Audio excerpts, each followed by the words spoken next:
ಹಿಜಾಬ್ ನಿಷೇಧ ವಾಪಸ್ ಪಡೆದಿರುವಂತ ವಿಚಾರಕ್ಕೆ ಸಂಬಂಧಪಟ್ಟಂತೆ ಅನೇಕರು ಅನೇಕ ರೀತಿಯಲ್ಲಿ ಹೇಳಿಕೆಗಳನ್ನ ನೀಡ್ತಾ ಇದ್ದಾರೆ. ಇನ್ನು ಬಿಜೆಪಿ ಸರ್ಕಾರ ಹಿಜಾಬ್ ನಿಷೇಧ ಮಾಡಿರಲಿಲ್ಲ, ಮಕ್ಕಳಿಗೆ ಸಮವಸ್ತ್ರ ತಂದಂತ ಉದ್ದೇಶವೇ ಬೇರೆ.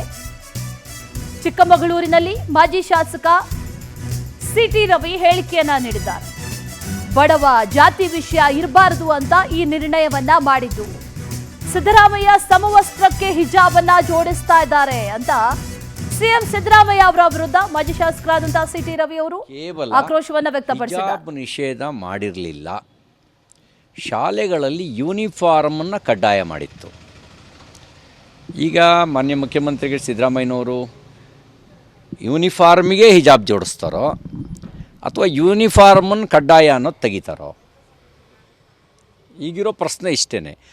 ಸಾರ್ವಜನಿಕ ಸ್ಥಳಗಳಲ್ಲಿ ಹಿಜಾಬ್ ನಿಷೇಧ ಆಗಿರಲಿಲ್ಲ, ಕೇವಲ ಶಾಲೆಗಳಲ್ಲಿ ಕಾಲೇಜುಗಳಲ್ಲಿ 1964 ಎಜುಕೇಷನ್ ಆ್ಯಕ್ಟ್ ಮತ್ತು ರೂಲ್ಸ್ ಪ್ರಕಾರ ಯೂನಿಫಾರ್ಮ್ ಕಡ್ಡಾಯ.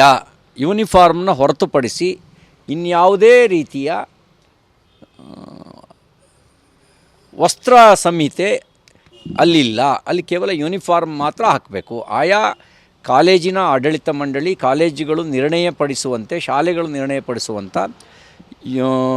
ಸಮವಸ್ತ್ರ ಸಂಹಿತೆಯನ್ನು ಮಾತ್ರ ಪಾಲಿಸಬೇಕು ಅಂತ ನಿಯಮ ಇತ್ತು. ನಾನು ಮುಖ್ಯಮಂತ್ರಿಗಳಿಗೆ ತಮ್ಮ ಮೂಲಕ ಪ್ರಶ್ನೆ ಕೇಳಲಿಕ್ಕೆ ಬಯಸೋದು, ನೀವೇನು ಎಲ್ಲರಿಗೂ ಎಲ್ಲ ಯೂನಿಫಾರ್ಮಿಗೂ ಹಿಜಾಬನ್ನು ಕಡ್ಡಾಯ ಮಾಡಲಿಕ್ಕೆ ಹೊಟ್ಟಿದ್ದೀರೋ ಅಥವಾ ಯೂನಿಫಾರ್ಮೇ ಬೇಡ ಅವರಿಷ್ಟ ಬಂದಂತೆ ಅಂತ ಮಾಡೋಕ್ಕೆ ಹೊಟ್ಟಿದ್ದೀರೋ? ಅದನ್ನು ಸ್ಪಷ್ಟಪಡಿಸಿ.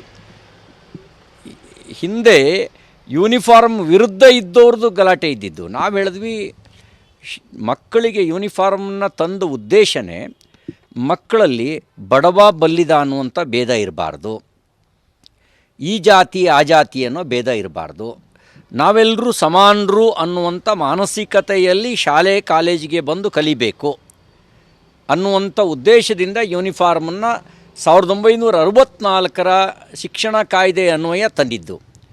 ಈಗ ಇವರಿಗೆ ಬಹುಶಃ ಮಾನ್ಯ ಮುಖ್ಯಮಂತ್ರಿ ಸಿದ್ದರಾಮಯ್ಯನವ್ರ ಮನಸ್ಸಿಗೆ ಬಡವ ಬಲ್ಲಿದ ಅಂತಿರಬೇಕು, ಈ ಜಾತಿ ಆ ಜಾತಿ ಅಂತಿರಬೇಕು.